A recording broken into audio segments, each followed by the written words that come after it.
Welcome back to another episode on HadalTV. My name is Ahmed and his name is Asad. And we have another Ahmed in the house today. Special guest for this evening, inshallah. If you're new around here, make sure you hit that like, subscribe, bell notification, all that good stuff. Ahmed, how are you doing today? I'm good, alhamdulillah. Thank you for having me. How was your day today? It's been good, quiet, but alhamdulillah, good.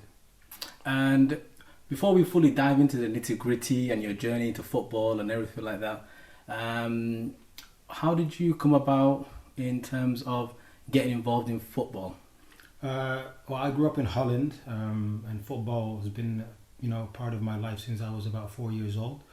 And I don't think that's unnatural for most young boys, whether it's in Holland or in England. Mm-hmm.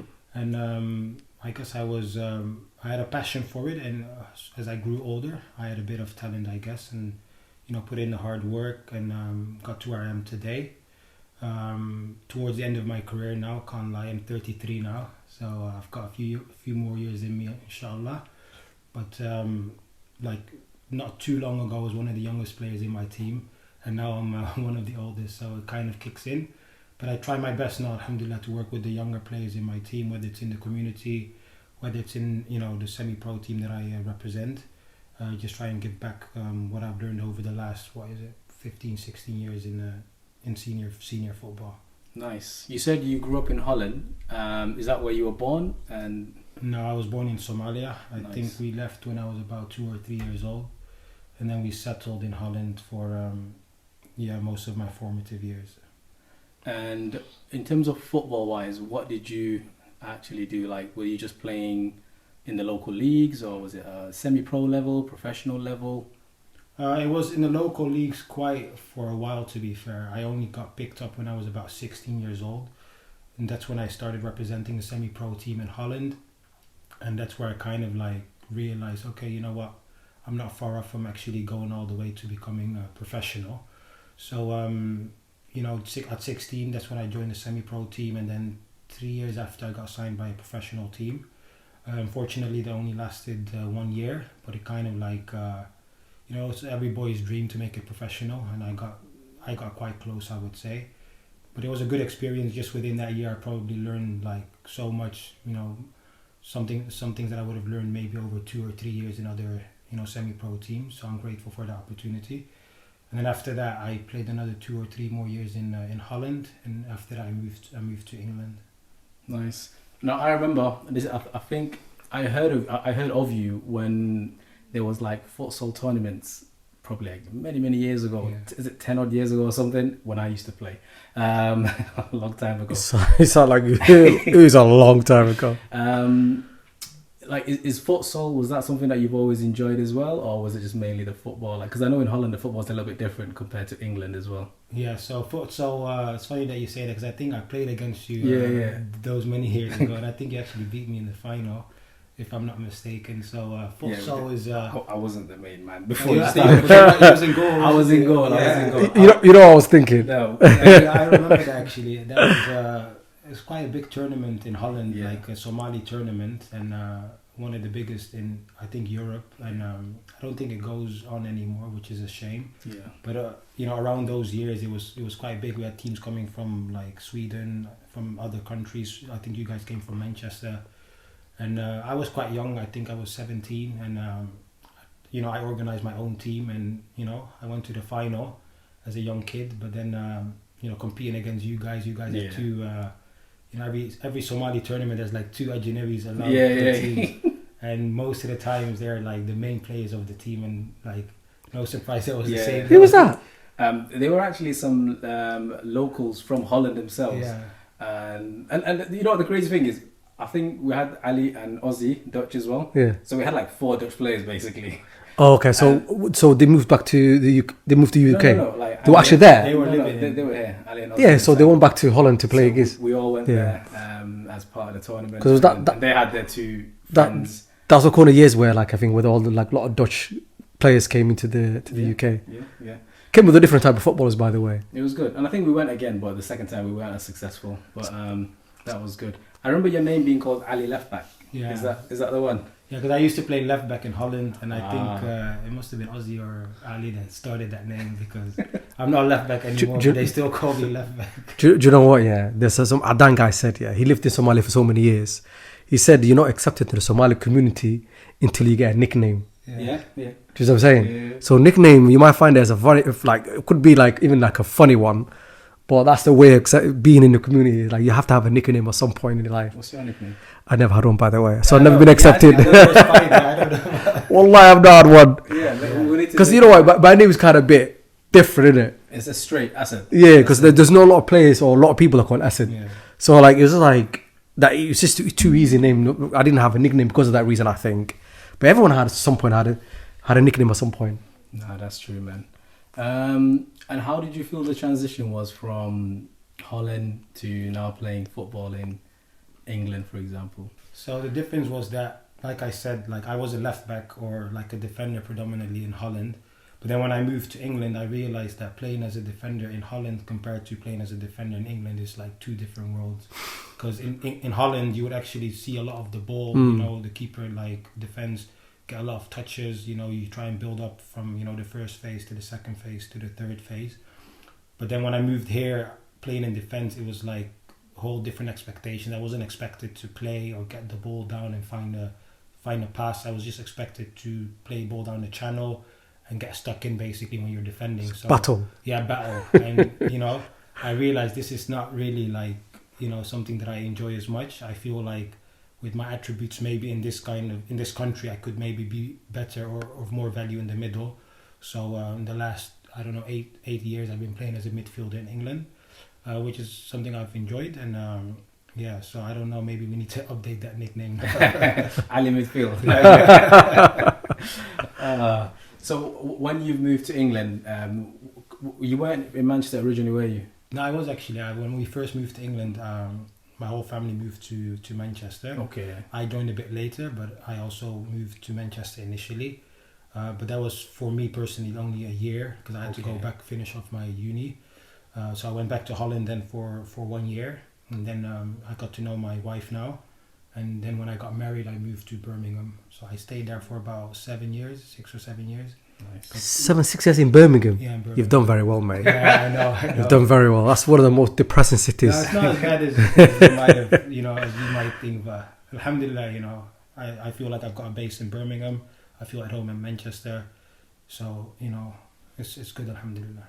And in terms of the levels of football that you've played in England so far, how have you found it, and like what sort of teams have you been playing for? And so in England, I've played for a team called Bromsgrove, Sporting, Halesowen, Redditch.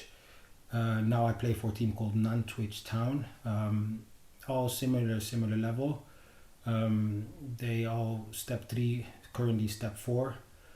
But it's been good, you know. for those who don't understand, step 3 and step 4. So basically, you've got the first 4 leagues in England are professional: the Premier League, Championship, League 1, League 2.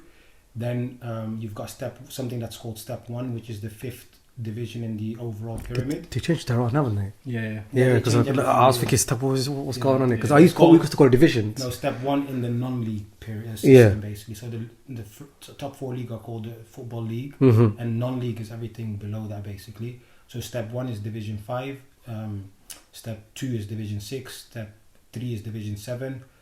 So basically it goes like that. So, but the differences are not like, for example, now I play for a team that's in step 4, and just like the other day we beat a step 2 team, so a team that's 2 divisions above us in the FA Trophy, and then next round we'll play a step 1 team, which is, they're pretty much professional. They're called York City. They're 1 league below League 2. Yeah, York City, a very famous team. Yeah, they're a big club. So and I wouldn't be surprised if we get a good result against them. You know, they only played Chester, the team that we beat last weekend. They played them last week in the FA Cup, and one game they drew, and then the return fixture they beat Chester 2-1, so it was close. So we've beat more teams in levels above us this season. So football is one of those funny games, isn't it? Definitely, man. So in terms of the FA Cup rounds that you're playing now, like how does the rounds work? Like to what's the highest level you guys can get up to in terms of You can go all the way. Is it like, are you guys going for the preliminary games? Like, how does it work? So depending on what league you're in as a semi-pro team, Yeah. that kind of determines what level or what round you start. So we started in the actual, because there's two kind of competitions. One is the FA Cup, which is the main one where you get to play against Premier League teams, and then there's another one called the FA Trophy, which is step 1, like I explained earlier, up until step 4 basically. Yeah. So that's the competition I'm referring to now. The FA Cup, we played, I think we went 3 rounds, but then we got beat against Chester. And then funny enough, we drew them in the FA Trophy. So we lost against them in the FA Cup, like in the last 15 seconds of the game.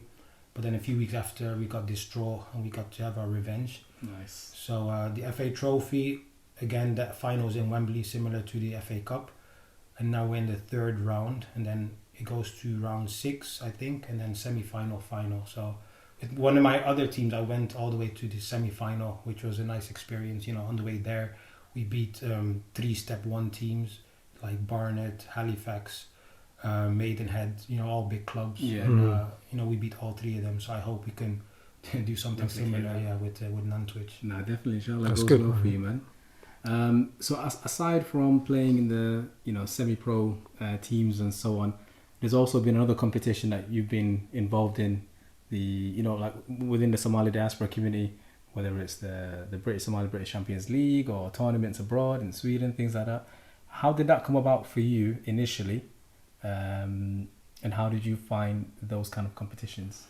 So to be fair, when I was living in Holland, I didn't really mix too much with the Somali community. Holland is not as the UK. You know, the communities are kind of split up more, because you don't have like tens of thousands living in one city, maybe apart from Amsterdam, but I wasn't from there. So only when I got a bit older is when I got exposed to the people that were living in the bigger cities. And then one time they invited me to join them on a trip to Sweden, and initially I laughed it off. I wasn't really interested, but then as the summer got closer and I didn't really have plans, I decided to just go with them, and I really enjoyed it. We won that tournament. Nice. And Sweden at that time was it's quite competitive. You had teams from Norway, Sweden, Denmark, from England, from Holland, and I just realized that togetherness that you create traveling with people, it was fun, especially if it comes with success. I enjoyed it, like I said. And then moving on from that summer, I ended up going back a few times, went to other countries as well, and all those experiences are I've made the best friends in football, and it's been a good experience for me. So recently I've been going around taking pictures of the Somali British Champions League tournament that's been going on. I think it's been going on for a number of years, but how did you and Manchester get involved in that? Well, I was involved in it before Manchester was, because like I said, I was living in Birmingham previously. So I joined the competition initially with Birmingham, and the years I joined with Birmingham, it wasn't nearly as big as it is now. But still, I thought it was a good initiative, bringing the brothers together, different communities, different cities. But then we lost in the earlier stages with Birmingham. So when I moved to Manchester, one of the first things I did was, get in touch with the organisers and let them know that I wanted to register with Manchester. I knew from when I lived there before, there's plenty of talent. I knew Ahmed Yassin from before.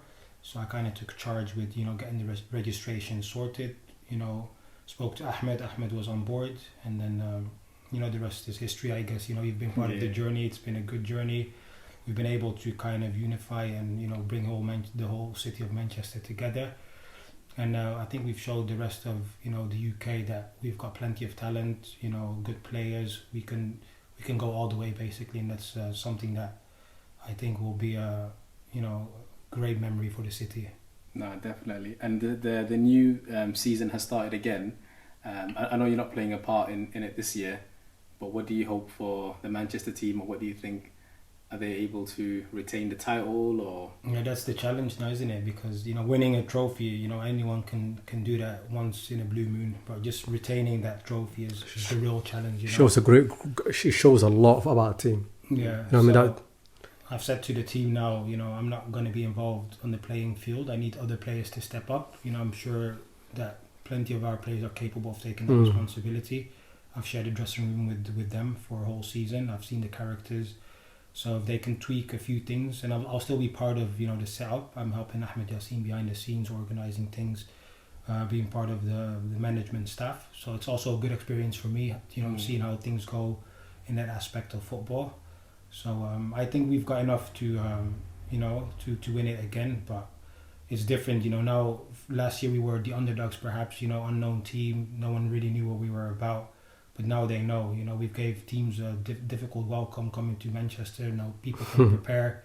So, first game again we played, we conceded early on, So you can see teams are gunning for Manchester. And that's something we need to be prepared for.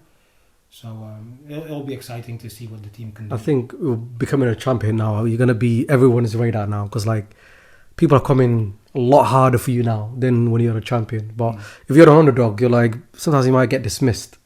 But now everybody's gunning for Manchester. Outside of football, what does Ahmed Ali or Ali Left Back do in his spare time? You got to carry on with this name now, Ali Left Back now.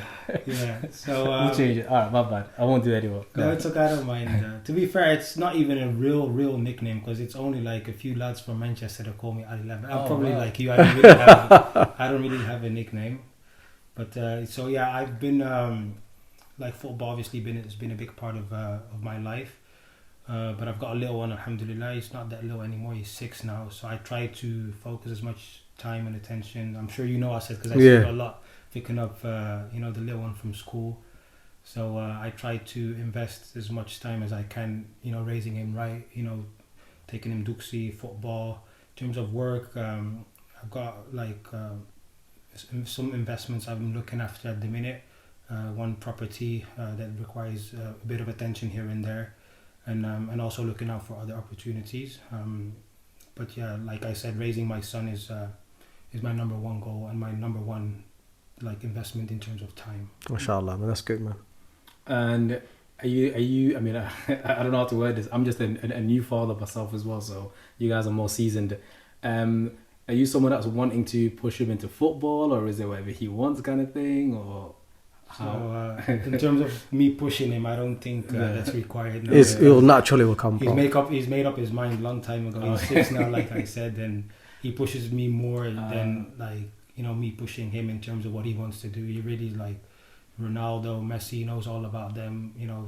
I've signed him up for 2 different teams, so he's busy. Whether it's duxi, whether it's football, I try to keep him as engaged outside as much as he can. And me personally, in terms of my upbringing, my parents at least never really had that much time for me personally, because we've got families with loads of different kids, different generation, man. Yeah, they come from a war-torn country. Exactly. They would just come to countries where they have to survive, man. Yeah. That's why we never get all the, all the attention that we need. But now we're in a completely different. We're in luxury. That's how I see it anyway. Differences, yeah. So I try to. Play my part as a parent, and he really likes football, so let's see how far he can go. I also, when I look at our own community and the fact that we don't have that many players or any players in the Premier League or in any of the top competitions, I really honestly believe that the next generation will be the one that will break through when it comes to our national team, uplifting our national team. If you look at countries like Algeria, Morocco, they're maybe 1 or 2 generations ahead of us. Yeah. It's not we'll never get there. It'll just take a bit of time, and I hope the next generation can take us that far, inshallah. Inshallah, man. I was going to save the national team a little bit till later, but now that you've touched it, I'm aware you've played for the Somali national team. And how does that come about? How does someone just get a call saying, yeah, you're playing for the team? Well, it's been a while ago. I made my debut in 2012, so it's 11 years ago. But yeah, I think back in the days you had representatives in all these different countries, Sweden, England, that was kind of working for the federation, so they would scout or put names forward to the federation.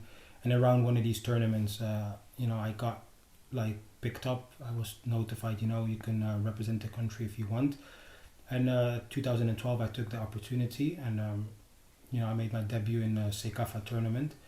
At the time I was one of the few foreign-based players that got called up to that particular camp. It's not like it is now where all the best players from around the world get a shot.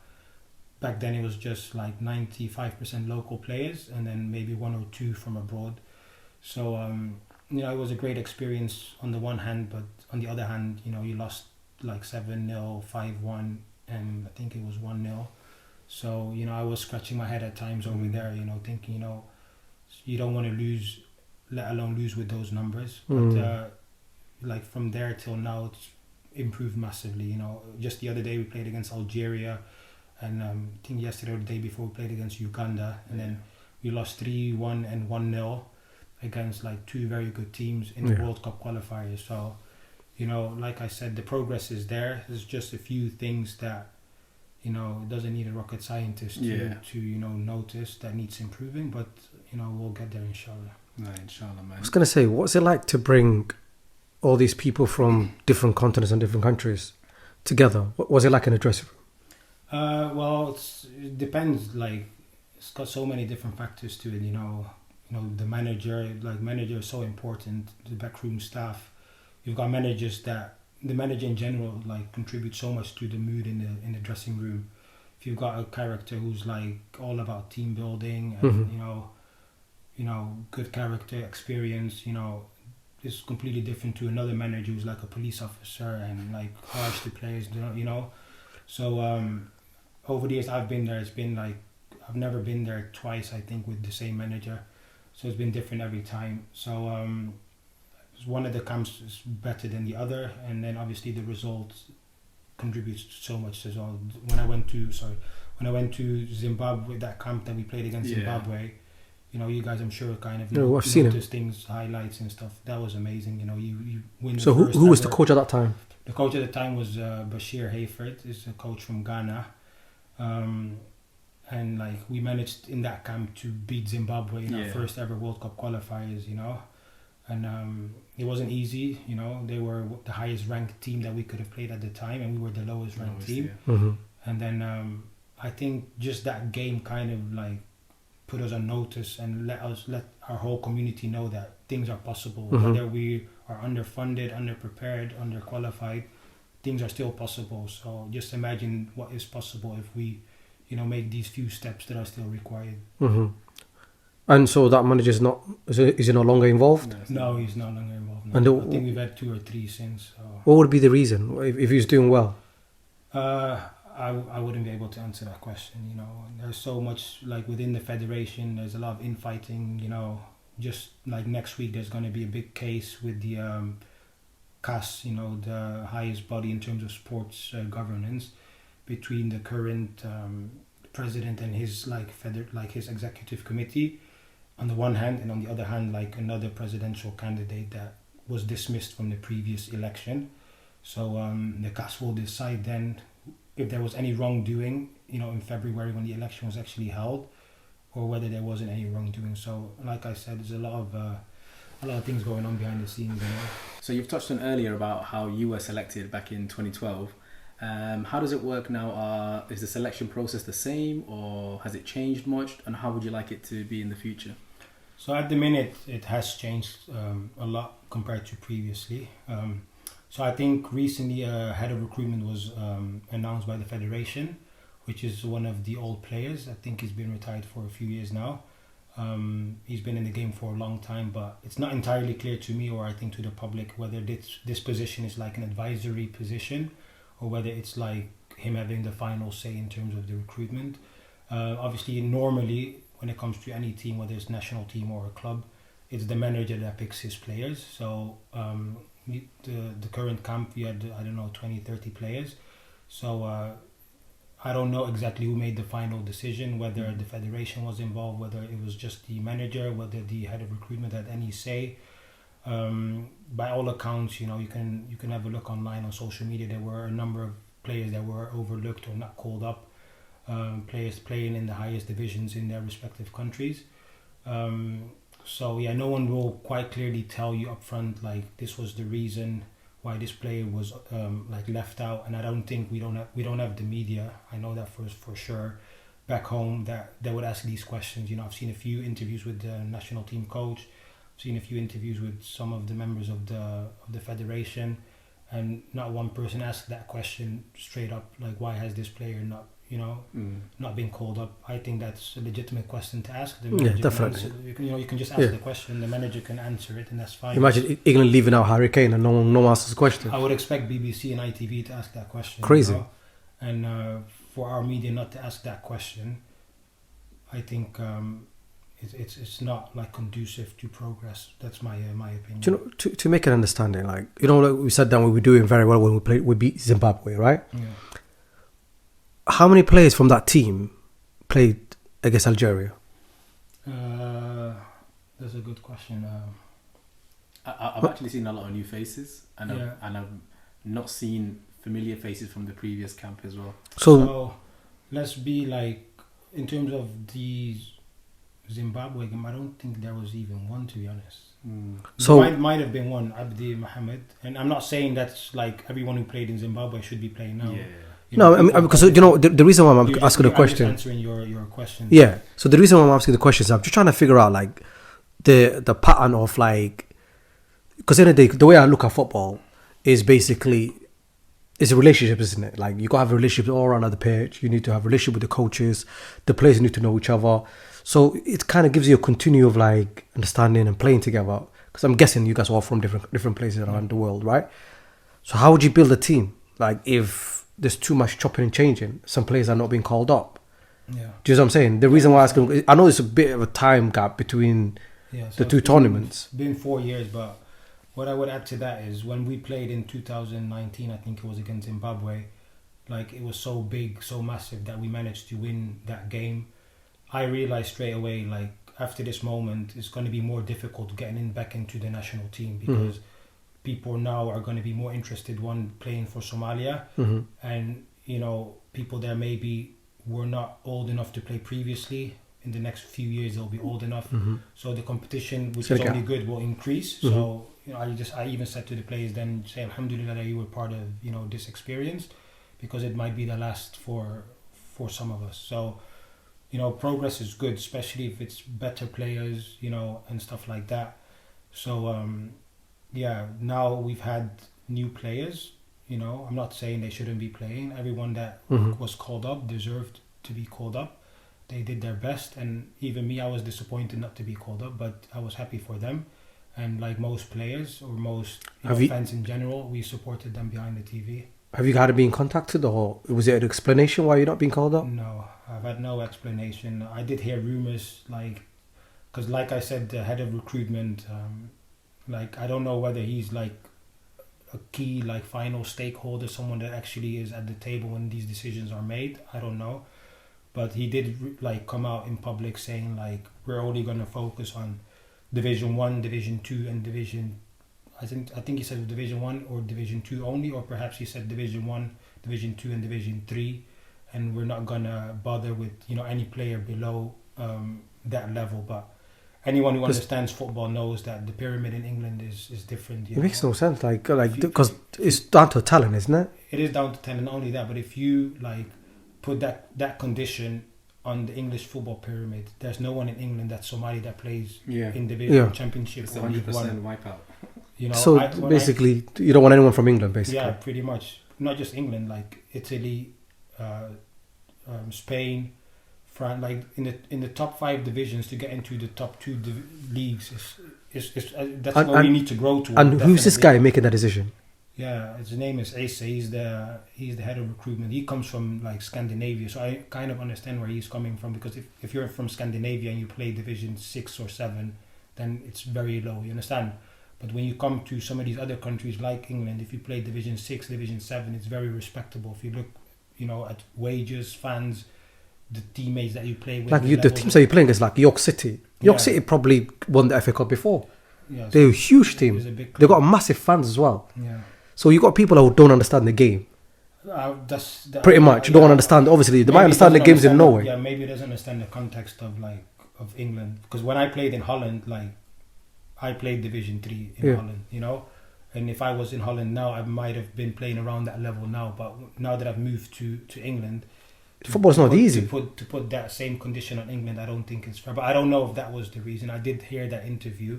So when I heard that interview, I was like, okay, if that is actually their recruitment strategy. If I believe right, were you the captain?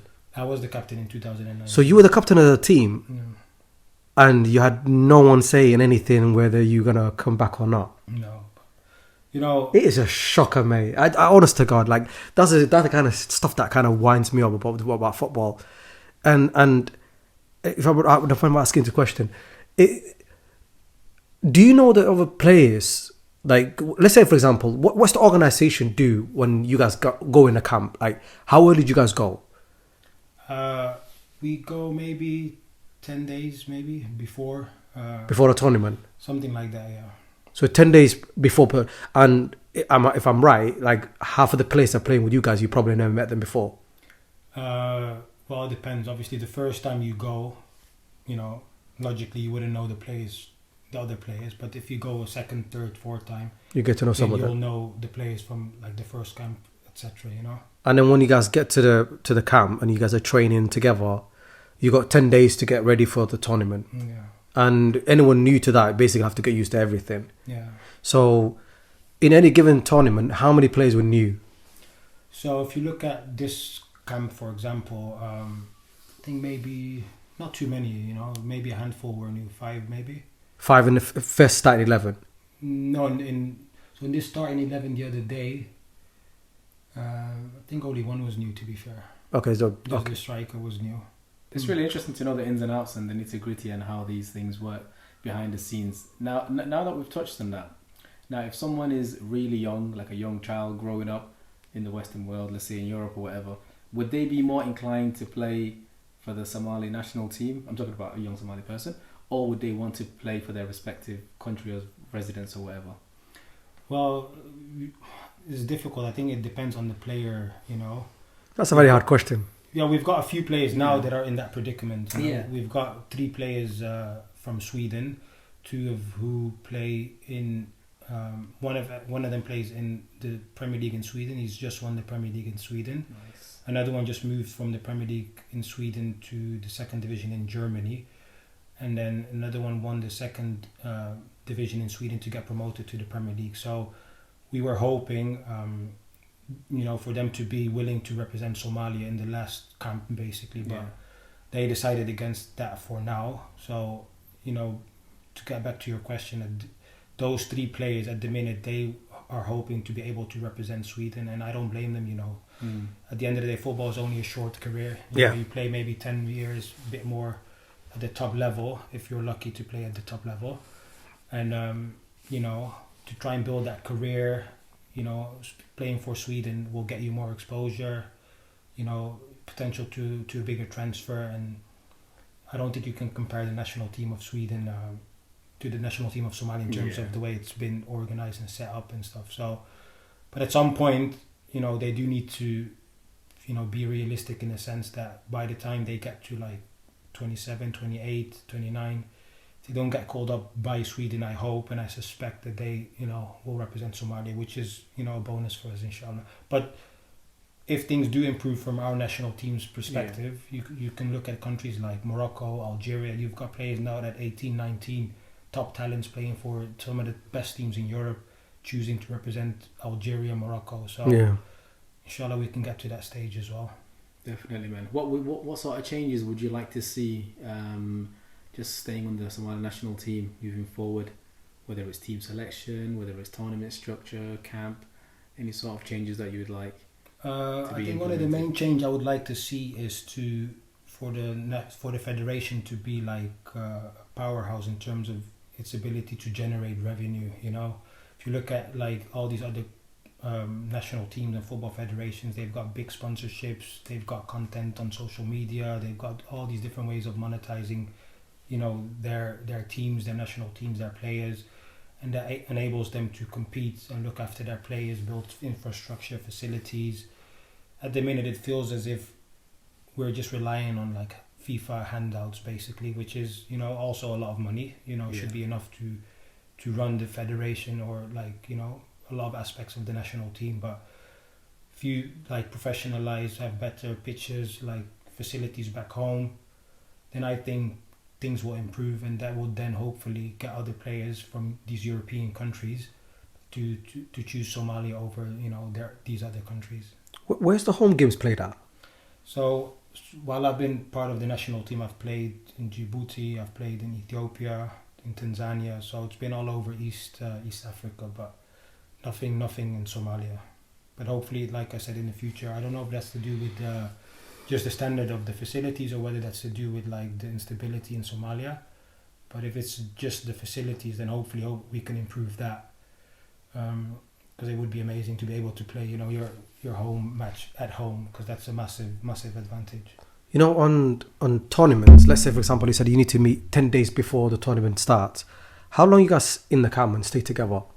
Like in a given time, like let's say from that last tournament when you guys beat Zimbabwe. So first of all, it's not really a tournament, it's like a qualifying game. Yeah. So it's like qualifying for a potential tournament. Yeah. So we've not been able to qualify for a tournament yet. So if you get there maybe 10 days before the actual game, yeah, then you'll play the game on the 10th day, for example, and then the next game will be after 4 days. So all in all, you'll be away for maybe 2 weeks, just over 2 weeks. But this one has been a bit different. This one actually in October was the first time ever, to my knowledge, that we've actually played a friendly game in the like internationally recognized international break, basically. Mm-hmm. So we had an international break in October where all like players went to their country, like respective national teams. Mm-hmm.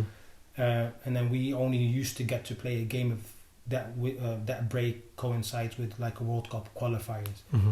But in October there was no World Cup qualifiers. That was planned for November, but October still had an international break. So this federation organized 2 friendly, which was very good. Yeah. It was a good experience for the players, and I think it contributed to the fact that we were able to like kind of have a respectable score against Algeria and Uganda. So in October the players came together. Some came a week before, some came 4 days before. It kind of depends on their club situation as well. Some of them stayed from that camp all the way to November, especially the players from back home. There was a few players that, playing in Australia, for example, where the league was maybe already finished. I'm not sure. But they were able to stay for the whole month. And then the other players that went back home, they came back in November, a week before the game. So, but this is not unusual. I know some players, especially Somali people, they say like in order to have success, the players, Al-Harewa, 1 year, get them to train together. That's not realistic, Yeah, especially if you've got club commitments, you've got families. Yeah.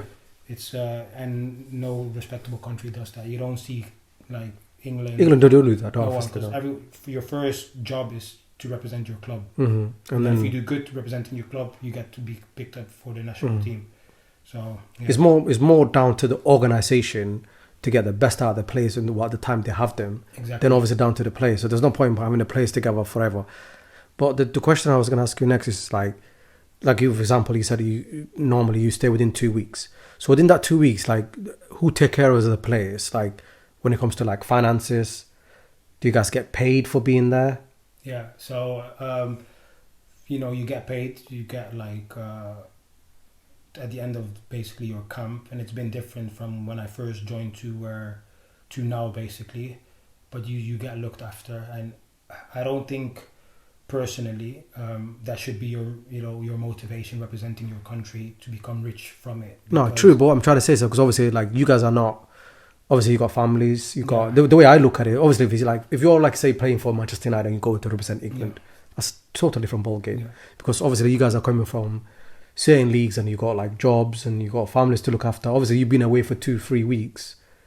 Like it should be. Obviously. So my personal perspective on that is, if you're away for 2 weeks and you get like, for example, $750 or $1,000, which is roughly maybe like a reasonable allowance, maybe something you would have been making if you stayed home. You should say, okay, that's like you should. I don't think necessarily if you're back home and you make 500, 600 a week, that you should expect like 5,000 for representing your country. I think that money could be better spent, like I said, infrastructure and all these different things. That's my personal opinion.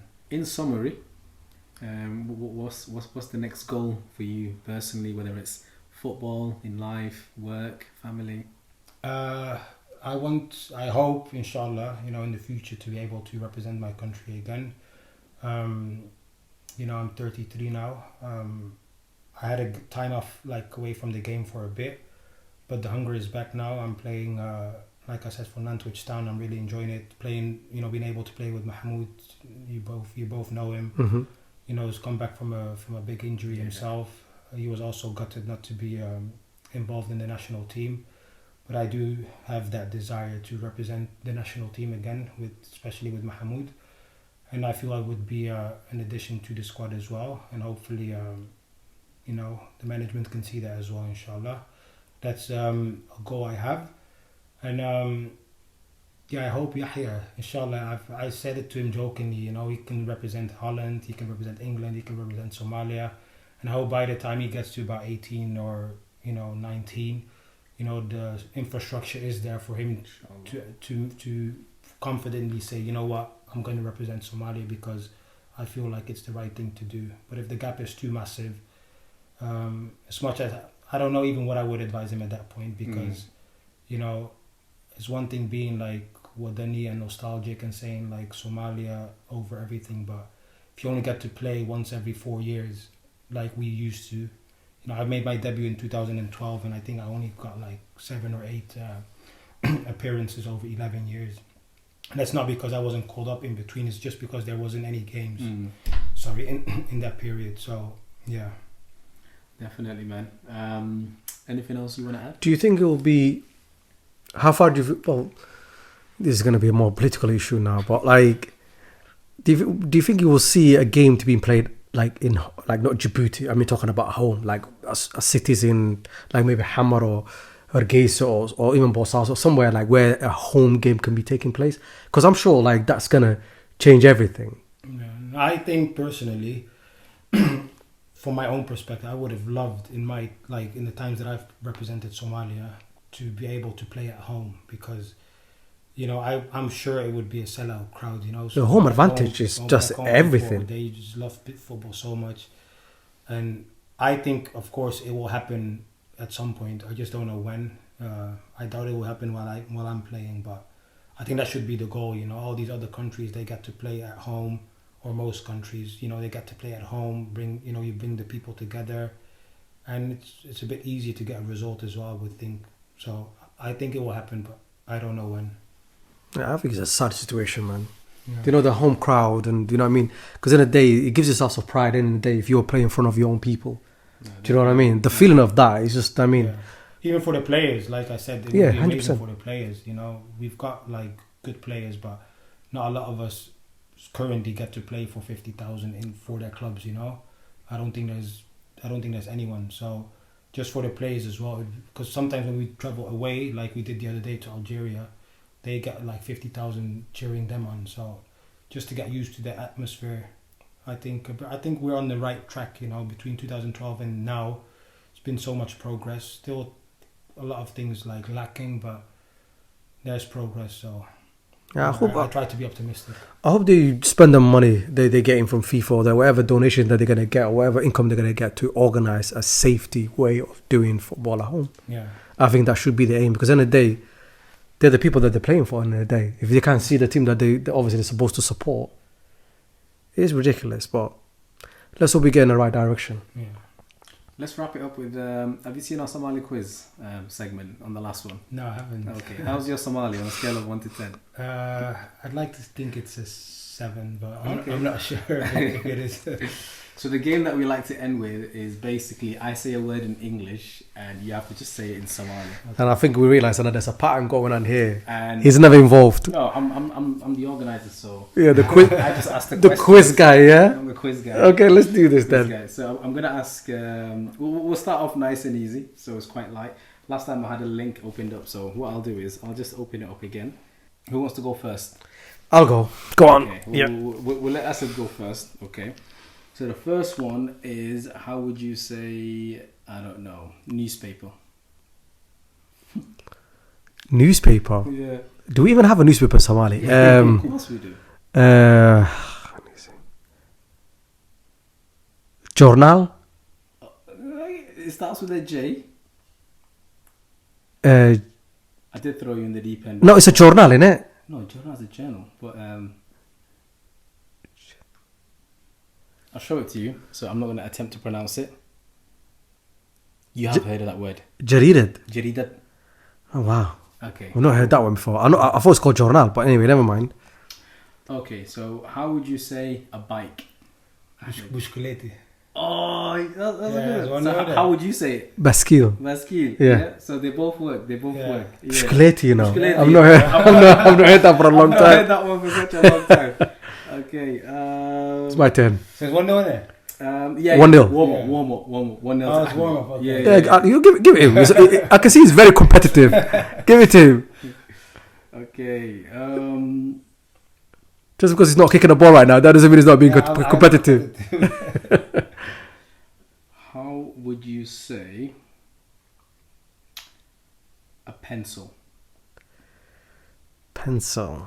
Are you really thinking about a pencil? Okay. Should we pass it on? No, don't do it to me. 4, 3. Qalin, right? Yeah. Yeah, but Qalin could be so many different things, but we don't have the word pencil. No, just We just have Qalin, that's it. Just say whatever you think is. Yeah, because obviously English has a different type of pens in it. Somali, they just say Qalin to all of them. Everything. Yeah. So the pencil got me because I was thinking, is there a specific word for pencil? No. There you go. Okay. Got it. How would you say a key? Come on now. Furo.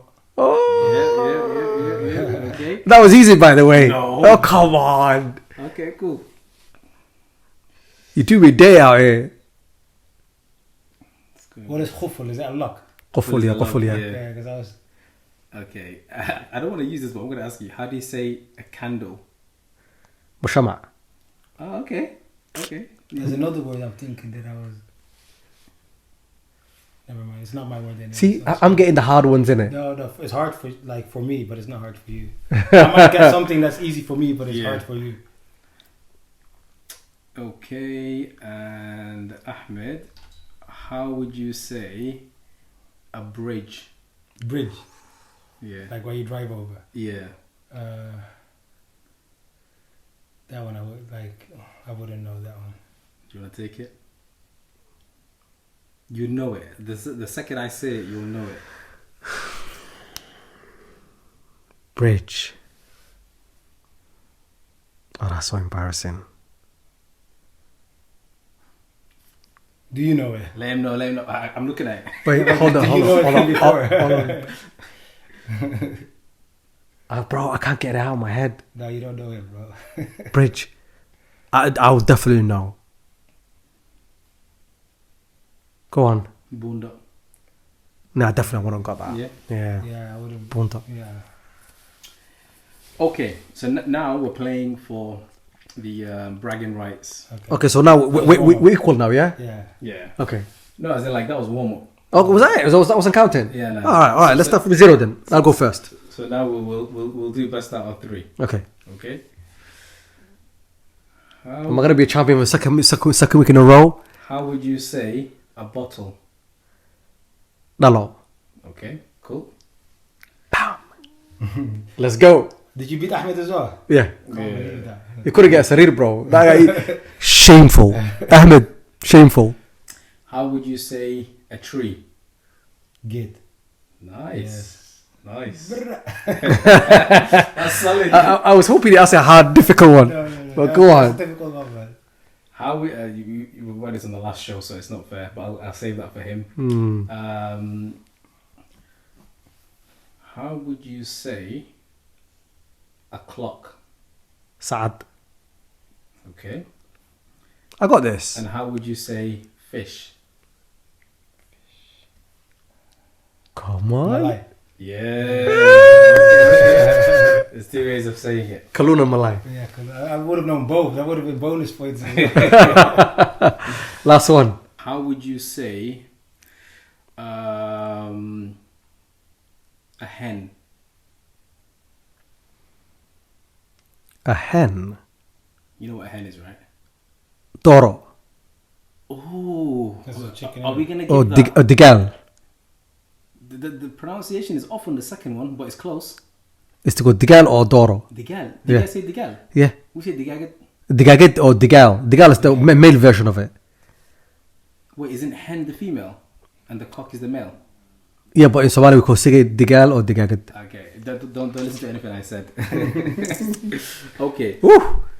Ahmed, final one for the winner. Wait, how's it gonna? It's gonna be a draw. Come on, man. This is a setup. How would you say a spider?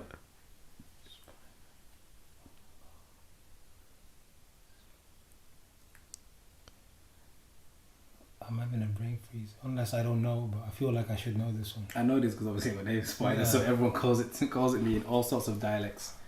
Wow, you as well. I know. I think I should know. That's not an easy one. Yeah. Wait, Blank. Blank. Completely Asad. Aro, Yeah. Say that twice. Aro, Ara. Aro. Yeah. Yeah. Yeah. Spadidas. Damn. And what's Corancho? Quran just ants. And okay. That's it. Assad is a different level. That's it, man. Today we have our winner. Thank you very much once again. You know what I mean? It was giving me a tough time out here, you know. You know what I mean? 2, 3, 4 different ways of saying chicken, bro. That's what I knew. You know, game is over. His new daughter. Nah, you did give him a hard time today. I was a bit nervous. I thought I was gonna lose at some point. Nah, when you went through like animals and stuff, I knew. Yeah. Check it out. At least you went past the bed bit. You know what I mean? Yeah. Do you know what I mean? That is easy. No, definitely, man. Ahmed, how can they reach you? How can they find out the teams you play for, or get in contact? Are we dropping any links in the bottom below? Or My Instagram is Ahmed's Angle, but I'm not really like that kind of person. But you know, it's Ahmed's Angle, and the football team I play for is Nantwich Town. No, definitely, man. Perfect. Any final words, Asad? Yeah, thank you for coming in, and hopefully good luck for the future, man. And I hope they'll get a better place in the national team. Hopefully, Inshallah. I think that's the main thing. So Definitely, man. Thanks for watching. Thanks to our special guest Ahmed, or Ali Left Back, as we've been calling him throughout the show. If you're new around here, hit that like, subscribe, comment, and until next time, good night.